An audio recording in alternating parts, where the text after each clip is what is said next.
데살로니가전서 5장 19절부터 22절까지 짧은데 우리 같이 합독하겠습니다.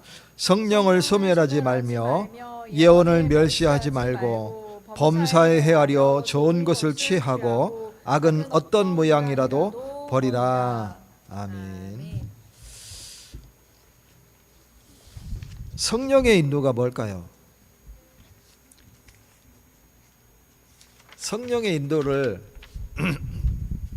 제가 청년 때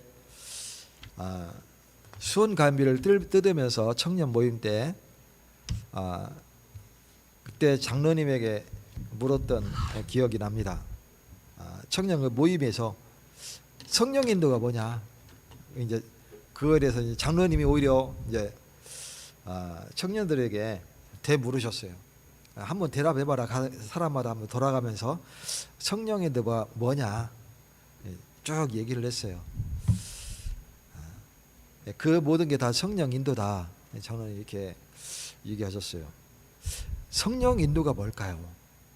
우리가 이걸 참 기억을 해야 되는데, 성령 인도는 바로 말씀을 따라가는 게 성령 인도다. 저는 이렇게 정의를 내리고 싶어요.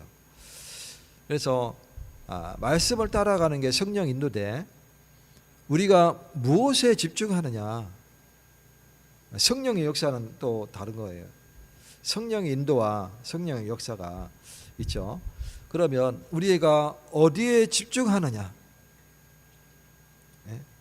말씀에 집중하느냐, 아니면 세상에 집중하느냐, 열매가 다르겠죠. 역사하는 힘이 다르겠죠.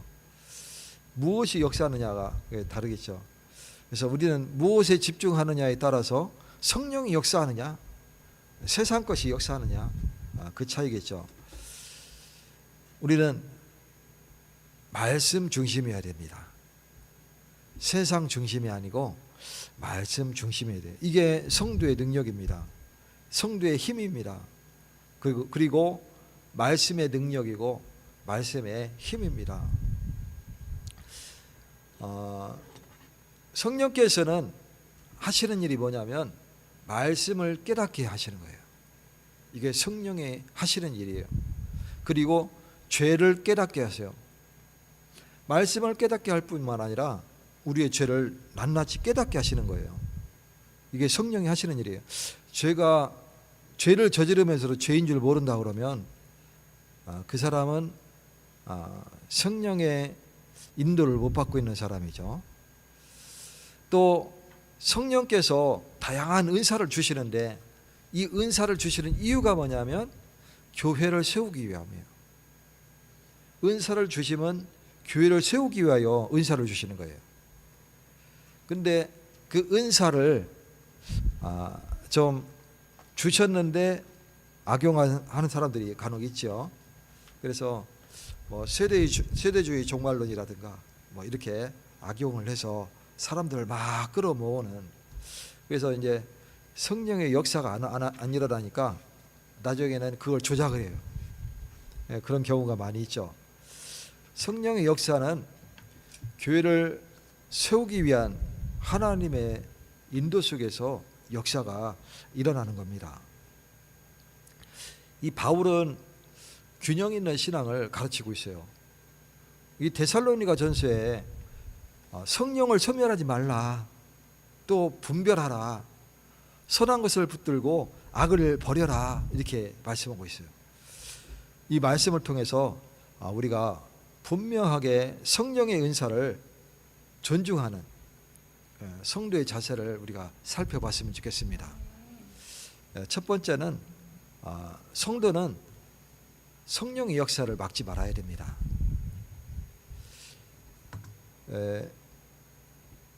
19절에 보면 성령을 소멸하지 말며, 이 무슨 말일까요? 성령을 소멸하지 말며, 성령은 소멸되는 존재가 아닌데 성령을 소멸하지 말며, 우리는 성령의 감동에 순종해야 됩니다. 성령은 우리를 감동시키셔요. 우리의 마음을 감동시키기도 하시고 우리를 그래서 마음을 움직이시기도 하는데, 물론 거기에 전적으로 의존하면 안 됩니다. 그게 성령이 주신 내 마음인지 아니면 내 스스로의 마음이 움직여서 그런 것인지 그걸 구분할 수 있어야 돼요. 예, 분명하게 구별해야 됩니다. 그래서 이 성령의 감동에 순종해야 됩니다. 이 말씀의 감동이 올 때 즉시 순종하는 사람이 되어야 돼요. 예전에 그 손양원 목사가 일제 때 감옥에 갇혔잖아요. 신사참배 반대하다가. 근데 그 갇힌 때는 이 사람이 전도사 때예요. 이 전도사 사모가 그때는 뭐 부유한 시절이 아니었었으니까 전부 다 가난하죠. 밥 한 끼 먹기도 사실 버거울 때 그때였는데, 손양원 전도사가 이제 감옥에 갔단 말이에요. 설교자가 사라졌으니까 교인들도 이제 뿔뿔이 흩어졌어요. 그런 상황 속에서 이 사모는 배를 굶고 있는 거예요. 자기만 굶으면 괜찮은데 아이들까지 지금 다 배를 굶고 있는 거예요. 그래서 무슨 일을든 해야 되는데 아이들 때문에 솔직히 일을 하기가 힘들었어요. 그래서 배를 굶으면서 이렇게 지나가고 있는데 이 교회 성도의 집에서 밥을 하고 있는 거예요. 근데 차마 밥을 달라고 할 수 있는 그 입이 이렇게 말이 떨어지지 않는 거예요. 밥 한 술 주세요. 할 수가 없었어요. 근데 그 성도도 그 사모님을 봤을 건데 그 상황을 알잖아요. 근데 외면했어요. 인사만 하고 그 밥상을 들고 방으로 쑥 들어간 거죠. 그래서 식구끼리 이렇게 밥을 먹어. 그때는 워낙 먹고 살기 힘드니까 그러게 이해가 돼요. 그럴 수밖에 없는 상황이죠. 그래서 그렇게 살아왔던 그 시절. 근데 이 손양원 전도사는 말씀에 순종했어요. 그래서 나중에는 그 모든 것이 다 회복되어지고 이제 해방되어지고 회복되어지고 이제 전적으로 뭐 이게 사역을 하는 그런 과정 속에서 문둥이 사역도 하고, 그때는 문둥이라고 했죠. 지금 한센병이라 하지만 뭐 그런 사역들도 하고, 거기에 이 사모가 수많은 헌신이 있었어요. 뭐 여러 가지 사건이 있었지만 그때 그 성도를 알잖아요. 그때 그 성도가 와서 사모님한테 무릎 꿇고 막 눈물을 흘리면서 용서를 구했던, 그러나 그 사모는 그거 기억하지 않는다. 충분히 다 이해하고 우리가 같이 하나 되어서 예배 드리면서 이 말씀을 증거하자, 이렇게 했던 그 내용들을 제가 읽었습니다. 그러니까 얼마나 읽는 사람들 자체가 감동이 됩니까? 근데 그때 당시 그 성도는 감동이 안 왔던 거예요. 성령은 양심을 찔렀는데 그 양심을 내면했어요. 거기에 밥 숟갈 하나 얹어서 같이 좀 드시죠. 이 소리가 그렇게 어려웠던 거죠. 그 집에서는. 그 집이 좀 약간 좀 살았던 집인가 봐요. 그래서 그 책 기록에 보면 좀 넉넉한 집이었었는데 그렇게 외변했다, 이렇게 좀 야속했다, 그런 내용들이, 그러나 원망은 하지 않는다, 이렇게 하는 그런 내용들을 봤습니다. 우리는 성령께서 말씀을 통해서 간혹 우리를 책망하십니다. 그 책망의 소리를 들을 수 있어야 돼요. 또 죄를 회개하게 하시기도 해요. 우리가 그 죄를 깨닫게 하는 것이 바로 성령입니다. 그리고 말씀에 순종하도록 우리를 인도하십니다. 그래서 성령 인도는 순종하는 것이 성령 인도예요. 제가 예전에 어떤 말에 은혜를 많이 받았냐면, 성령이 역사하시는 곳으로 그 방향으로 가라 이렇게 지금 생각하면 좀 잘못된 해석인데 그때 당시 꼭 잘못됐다고는 얘기할 수 없지만 좀 약간은 다르게 해석한 거죠. 근데 그때 당시에는 그렇게 은혜가 됐어요. 성령 인도는 우리가 말씀에 순종하는 게 성령 인도입니다. 말씀에 순종하면 우리가 순종할 때에 역사가 일어나는데 그 역사가 전도의 역사일 수도 있고요. 다른 역사일 수도 있어요. 하나님이 쓰실 때는 말씀에 순종하는, 하나님이 바울을 쓰실 때 바울이 말씀에 순종했기 때문에 역사가 일어난 거예요. 바울이 역사가 일어나는 방향으로 가서 움직여서 그게 역사가 일어난 걸까요? 아니라고 생각합니다. 말씀에 순종해서 그 말씀 따라간 거예요. 바울은. 오늘 저와 여러분이 말씀을 따라가시기 바랍니다. 뭐가 성령이 있는지 모르고 막 신비한 역사가 일어나면 거기로 우르르 몰려가고, 뭔가 병고침이 일어나면 우르르 몰려가고, 뭔가 전도 역사가 일어난다 하면 또 우르르 몰려가고, 그게 아닙니다. 내가 말씀에 순종하는 게 성령 인도예요. 그 말씀을 따라갈 때에 성령이 역사하시는 거예요. 오늘 저와 여러분이 성령께서 주시는 은사를 귀하게 여기시기 바랍니다.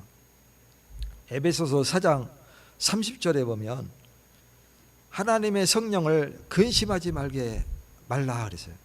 근심하게 하지 말라. 성령이 근심합니까? 근데 우리가 성령을 근심하게 한다니까요. 성령 인도를 다르게 해석하니까 다른 것을 쫓아가는 거예요. 이 성령께서 주시는 은사를 우리가 귀하게 여겨야 되는데, 이 성령의 은사는 교회를 세우기 위한 것입니다. 어찌든지 성령의 은사는 우리가 하나 되어서 교회를 세우는 거예요. 어떤 사람은 그 은사를 언변으로 주시기도 하고요. 어떤 사람은 의료 실력을 주시기도 하고, 또 어떤 사람은 미술 그림 그리는 실력을 주시기도 하고, 어떤 사람은 조각하는 은사를 주시기도 하고, 어떤 사람은 글 쓰는 은사를 주시기도 하는데, 그 모든 걸 다 합해서 교회를 세우는 겁니다. 그것이 곧 성령의 역사 인도예요. 오늘 저와 여러분이 성령이 하시는 일을 따라가시는 날 되시기를 축원드립니다.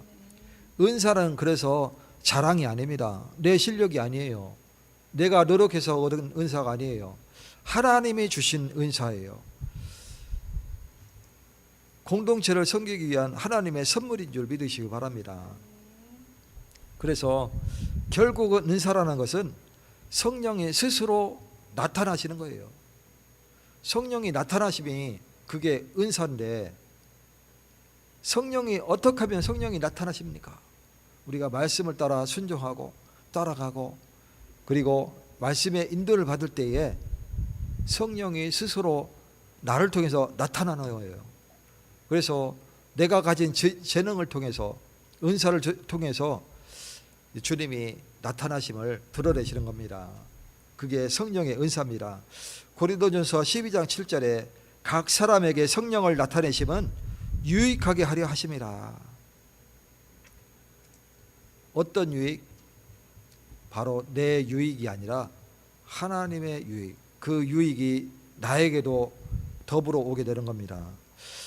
기도와 말씀으로 성령의 충만함을 유지해야 됩니다. 그래서 기도가 식으면 영적인 감각이 둔해집니다. 여기 최사모가 이제 아침마다 새벽 예배 마치고 또 우리 다음 세대들도 여기 교회 와서 또 예배 드리고 이렇게 학교를 등교하고, 그 다음에 집안일을 마치고 또 교회로 와요. 최사모가 와서 말씀을 같이 둘이 봉독을 합니다. 그리 하고 한 마디씩 툭툭 던지고 가는데 뭐냐, 오늘은 돌파기도 1시간, 오늘은 돌파기도 2시간이에요 하면서 가요. 2시간 기도하라는 얘기지. 기도해야 될 내용들이 있어요 지금. 그래서 기도를 하는데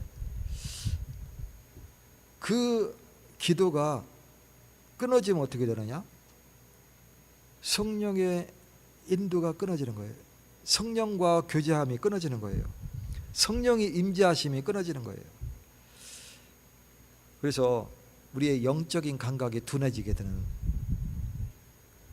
반대로 우리가 말씀을 가까이 하고 우리가 기도하면 어떻게 되느냐, 성령께서 더욱 분명하게 역사합니다. 말씀이 곧 성령입니다. 에베소서 6장 17절에 성령의 검 곧 하나님의 말씀을 가지라.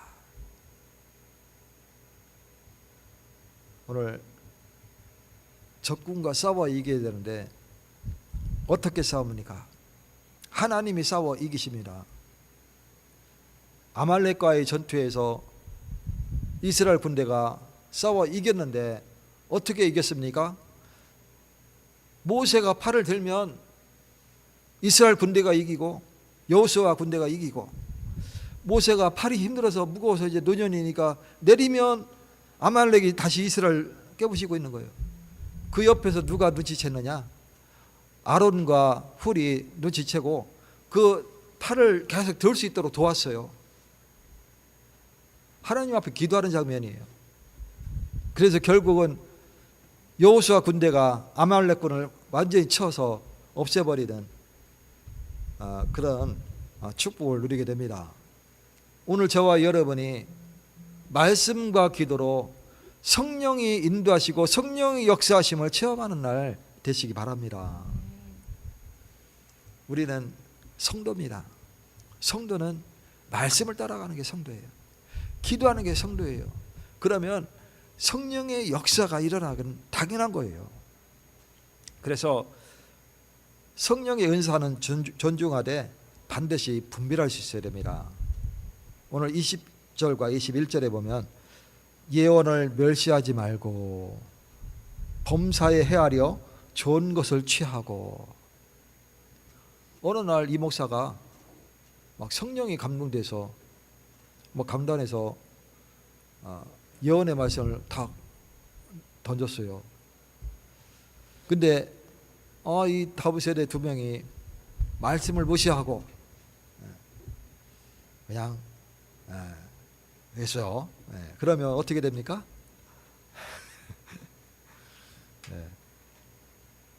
그것이 바로 말씀을 멸시하지 말고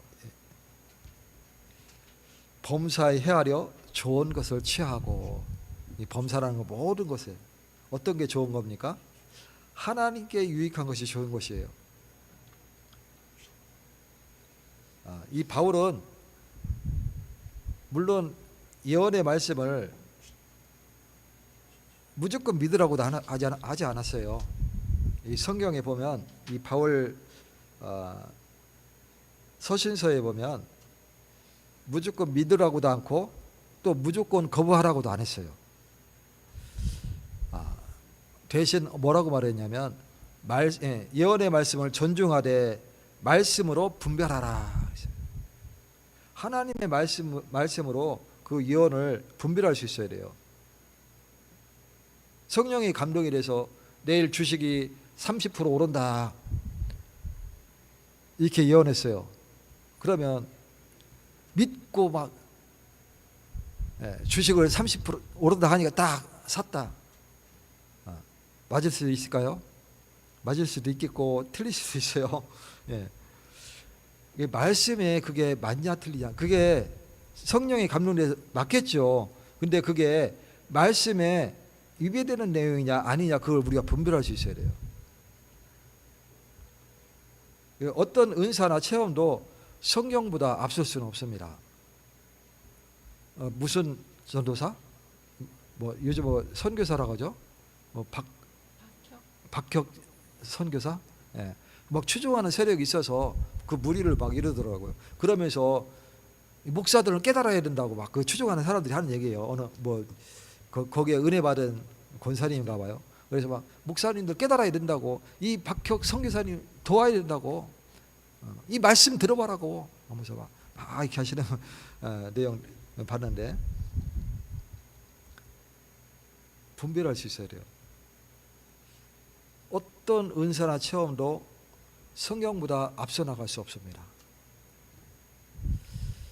모든 것은 하나님의 말씀을 우리가 딱 기준으로 삼고 시험해야 됩니다. 요한일서 4장 1절에 보면 영을 다 믿지 말고 오직 영들이 하나님께 속하였나 분별하라. 이게 성령인지 악령의 역사인지 우리가 알 수 없어요.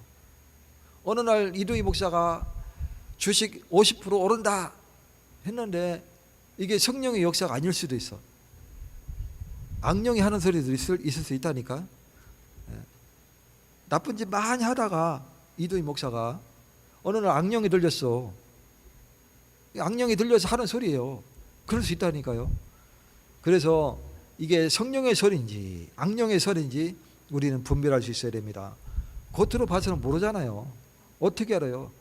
이두 목사가 저기 거룩한 사람인지, 늘 말씀하고 기도하고 하는 사람인지, 아니면 저 주식 하다가 완전히 막 깨져 해가지고 뭐 이런 사람인지 알 수 없다니까요.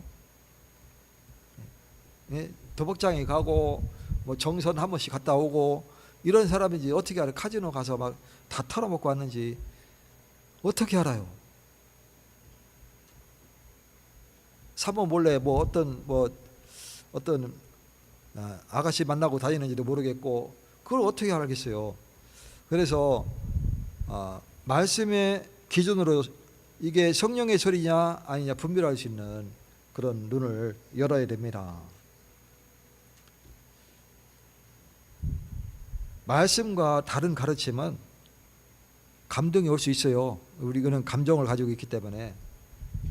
그러나 아무리 감동적이어도 받아들여서는 절대 안 되는 겁니다. 말씀에 위배될 때.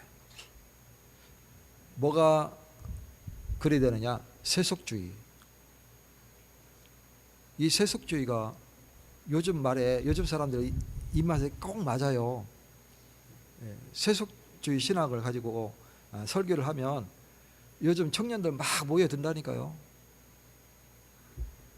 합리주의 설교하면 맞다면서 저 말씀을 들어야 된다면서 사람들 놀랍니다.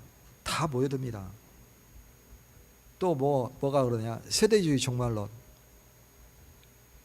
이 개혁주의 종말론하고 좀 차이가 있어요. 약간 이게 이단까지는 아니지만 약간 이단적인 요소가 다분히 있습니다. 아직까지는 이단이다 아니다 뭐 말이 많아요. 그러나 정통적인 개혁주의 종말론과는 차이가 분명합니다. 그러니까 사람들이 막 모이는 거예요. 그 박혁 선교사도 아마 그 설교 내용이 그쪽으로 좀 치우쳐져 있는 것 같아요. 이 참된 은사는 교회를 세우게 됩니다. 교회는 내 교회가 아니고 그리스도의 교회입니다. 그래서 사람을 높이지 않는 것. 우리가 오랫동안 사람을 높여왔잖아요. 그거 속는 겁니다. 사람을 높이지 않습니다. 오직 그리스도만 높이는 것이 교회입니다. 그래서 은사의 목적은 사랑과 덕을 세우는 데 있어요. 우리가 사랑으로 덕을 세우고, 이 교회는 사랑이 없어요 하고 떠나는 그런 성도가 나와서는 안 됩니다. 고린도전서 14장 26절 모든 것을 덕을 세우기 위하여 하라. 세속적인 내용입니까? 성경의 말씀입니다. 절대 율법주의도 아니고 성경의 말씀입니다. 좋은 것을 우리가 굳게 붙잡아야 돼요. 분별의 목적은 비판이 아닙니다. 우리가 진리를 붙잡기 위해서 반드시 분별할 수 있어야 됩니다. 그러면서 22절에 악은 어떤 모양이라도 버리라. 죄와 타협하지 마시기 바랍니다. 죄와 타협하면 본인도 망가지지만 수많은 사람이 시험 들고 본인 후손들은 다 그 가운데 계속 망해가는 겁니다. 예를 들어볼까요? 에서와 야곱이 있어요. 팥죽 한 그릇에 하나님의 말씀을 가볍게 여겼다니까요. 에서는. 그래서 장자권을 네 가져라. 내가 지금 팥죽 맛있다 보니까 이거 가져다 먹는 게 좋은 거예요. 그걸 뭐냐면 하나님의 말씀, 팥죽 한 그릇 때문에 장자권을 팔았다 말았다가 아니에요. 하나님의 말씀을 경홀히 가볍게 여긴 거예요. 그리고 이삭이 죽을 때 그 장자권을 야곱이 가져갔잖아요. 노발대발합니다. 그래서 에서를 죽이기로 결심했어요. 그것을 알고 에서가 죽이기로 결심했어요. 그래서 그것을 알고 야곱은 이제 삼촌 라반의 집에 피하죠. 그 에서가 떨어져 나가서 세운 족속이 에돔 족속이에요. 야곱의 후손들이 이제 복을 받습니다. 그런데 이 딥나라라는 여인이 있어요. 이방 여인이죠. 이쁜가 봐요. 한 족장의 딸이에요. 근데 그 야곱의 집안에 시집가기를 원했어요. 근데 거부당했어. 그래서 이 딥나라라는 여인이 앙심을 품었어요. 반드시 야곱의 집안을 멸망시키리라. 그리하고 간 데가 어디냐면 이 에서의 장남, 이름은 기억나지 않지만 그 장남에게 갔어요. 그 장남의 후처로 들어간 거예요. 후처로 들어갔다니까. 그래서 거기서 나온 게 아말렉이에요. 아말렉. 그래서 에서의 손자가 아말렉이에요. 아말렉은 크게는 에돔 족속에 속하지만 이 성경에는 에돔 족속과 아말렉 족속을 구분을 합니다. 이 에서의 핏줄이죠. 근데 거기에 이 딥나라라는 그 여인의 악감정이 결합된 거예요. 그게 결과물이 아말렉입니다. 이 아말렉이 그대로 어디까지 이어졌냐면 출애굽할 때에 르비딤까지 왔을 때 그 백성이 광야에서 르비딤까지 왔을 때 이 광야를 지나왔으니까 얼마나 힘들고 고통스럽습니까? 그 줄이 길어지고 또 처질 낙오자가 있을 수밖에 없어요. 뒤에 아말렉이 막 군사를 이끌고 와서 다 쳐버린 겁니다.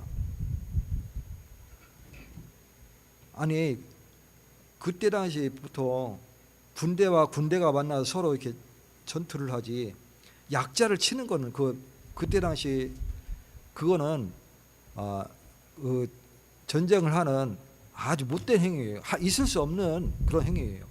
근데 하나님의 백성을 뒤에 처진 약자들, 노인들, 임신부들 다 쳐버렸어요.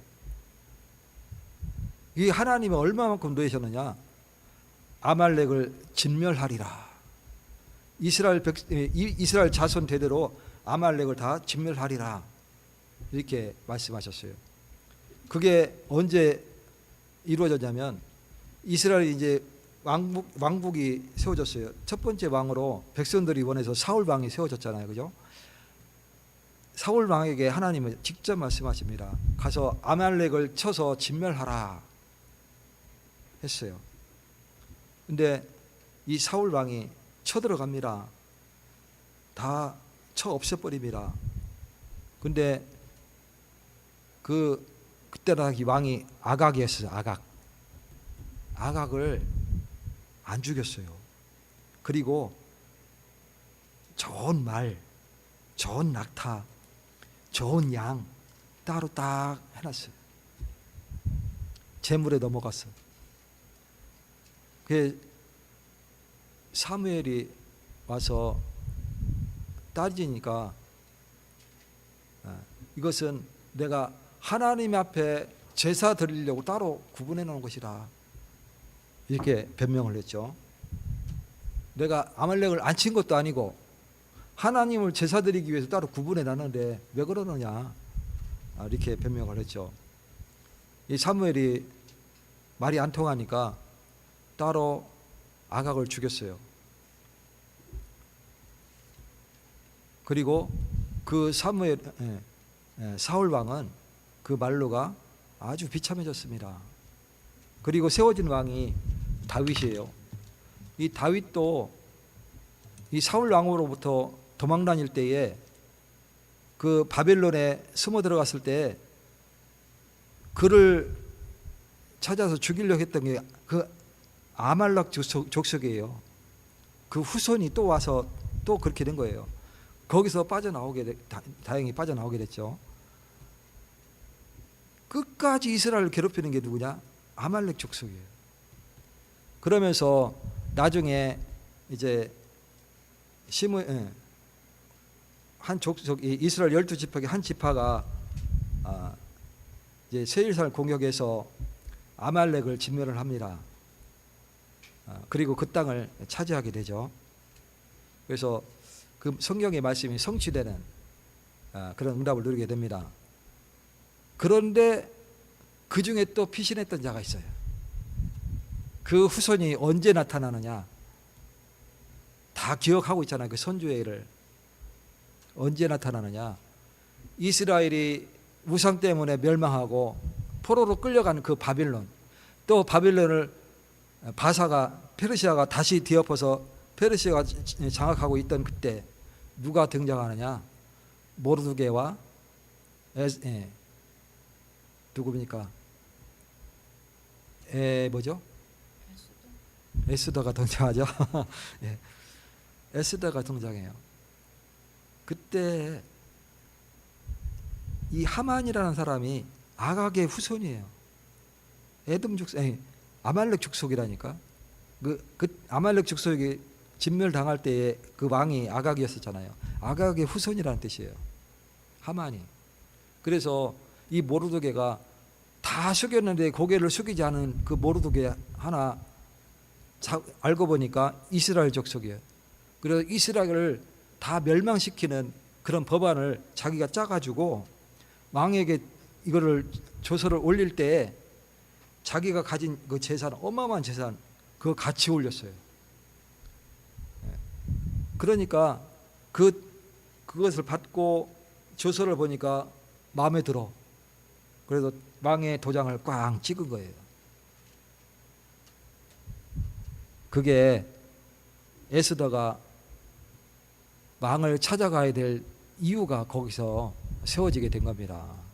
결국은 이 모르드게를 목매달라고 했던 그 하만이 만들었거든요. 그 교수대를 높고 크게 만들어놨어요. 거기가 본인이 목에 달리는 그런 장면이, 그것을 불임자리라 이렇게 합니다. 이 불신앙의 결과가 이렇게 큽니다. 하나님의 말씀을 경홀히 여기면 끝까지 하나님을, 그 후손이 멸망받고 결국은 하나님을 대적하게 되는, 결국은 멸망받는 그런 재앙을 맞게 되는 거예요. 그래서 악은 어떤 모양이라도 다 버려라. 죄와 타협하지 마시기 바랍니다. 작은 죄를 가볍게 여기면 결국은 큰 죄로 이어집니다. 갈라디아서 5장 16절 성령을 따라 행하라. 성령을 따라 행하는데 죄를 우리가 짓고 있느냐? 절대 그런 법 없어요. 성령과 죄는 같이 있을 수가 없는 거예요. 외적인 모습뿐만 아니라 우리가 내면까지도 거룩할 수 있어야 됩니다. 성도는 세상 속에서 그리스도의 향기를 나타내야 됩니다. 우리는 날마다 세상 속에서 저 사람 정말 그리스도를 믿는 사람이구나, 세상 사람들이 인정할 정도로 성령의 열매를 맺는 사람을 우리가 그런 삶을 살아야 됩니다. 성령의 열매에 뭐가 있을까요? 전도가 있을까요?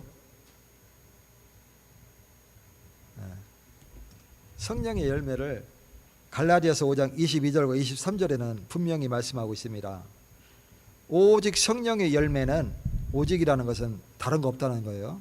오직 성령의 열매는 사랑과 희락과 화평과 오래 참음과 자비와 양선과 충성과 온유와 절제니 이 같은 것을 금지할 법이 없느니라. 전도 역사 안 일어난다고 성령의 역사가 아니라고 말하는 것은 절대 안 됩니다. 그건 잘못된 해석이에요. 성령의 역사는 9가지입니다. 사랑과 희락과 화평과 오래 참음과 자비와 양선과 충성과 온유와 절제. 우리가 말씀에 순종할 때에 따라오는 것이 각자의 재능에 따라서 역사가 일어나는 것이지, 어느 한 곳에 딱 키포인트를 맞춰놓고 이게 아니면 성령의 역사가 아니다 하는, 그거는 잘못된 거예요. 이 각자의 성향을 따라서, 각자의 재능을 따라서 하나님이 쓰십니다. 무엇을 위하여? 교회를 세우기 위하여. 옛사람 교회가 성령의 인도하심을 따라서 교회가 든든히 서가는 교회가 세워지고, 또 복음을 전하면서 서로를 섬기는 건강한 공동체가 되기를 소망합니다. 성령께서 주시는 은사를 우리가 감사함으로 사용하고, 주신 은사는 우리가 사용해야 됩니다. 각자가 주신 은사가 다른데 그 은사를 사용하시기 바랍니다. 사용하고 성령의 열매를 풍성하게 맺어서 하나님께 영광을 돌리는 우리 모든 성도가 되시기를 예수 그리스도 이름으로 축원드립니다. 하나님 감사드립니다. 하나님이 축복하셔서 오늘 수요 밤 예배로 인도받게 하시고, 또 성령의 은사를 우리가 존중하며 말씀을 따라가며 기도하며 성령의 역사를 체험하는 날 되어지게 하여 주시옵소서.